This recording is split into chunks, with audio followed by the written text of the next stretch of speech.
नमस्कार, मैं हूं अंजलि और आप देख रहे हैं खबर इंडिया न्यूज। तो आइए शुरुआत करते हैं आज की प्रमुख खबर से। बॉम्बे हाई कोर्ट ने दुष्कर्म के आरोपी को दी जमानत, नाबालिग पीड़िता पर ही कर दी ये टिप्पणी। बॉम्बे हाई कोर्ट ने 15 साल की किशोरी से दुष्कर्म के आरोपी 22 साल के युवक को जमानत देते हुए लड़की पर ही टिप्पणी कर दी। कहा, नाबालिग होने के बावजूद लड़की को पता था कि युवक के साथ जाने के परिणाम क्या होंगे। साथ ही कहा कि चूंकि युवक कम उम्र का है, इसलिए इनकार नहीं कर सकते हैं कि वह अचानक प्रेम भावना में बह गया। जस्टिस भारती डांगरे ने 15 नवंबर के इस आदेश में कहा कि पीड़िता अपनी इच्छा से युवक के साथ उसकी चाची के घर गई थी। हालांकि वह नाबालिग है और इस प्रकार के मामलों में उसकी मर्जी अर्थहीन है, फिर भी वह अपनी मर्जी से आरोपी के साथ थी। उसके साथ प्रेम में होने की बात भी कही।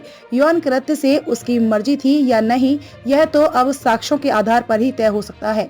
आईपीसी की विभिन्न धाराओं और protection of children from sexual offences POCSO कानून में आरोपी लड़के को जमानत देते हुए हाई कोर्ट से उसे पीड़िता से कोई संपर्क न करने, बल्कि उसके घर के आसपास या मोहल्ले में भी न जाने के लिए कहा है।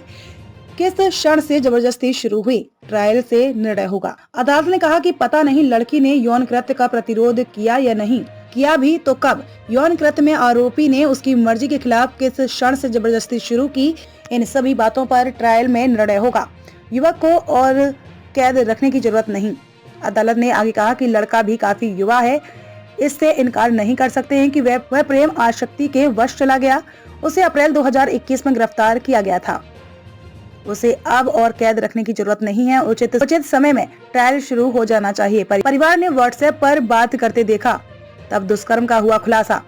मुंबई के उपनगरीय इलाके के एक मामले में 29 अप्रैल 2021 को केस दर्ज हुआ था। इसके अनुसार 6 अप्रैल को दुष्कर्म हुआ था। इसका खुलासा 29 अप्रैल को उस समय हुआ जब पीड़िता को उसी युवक से व्हाट्सएप पर बात करते उसके परिजनों ने देखा।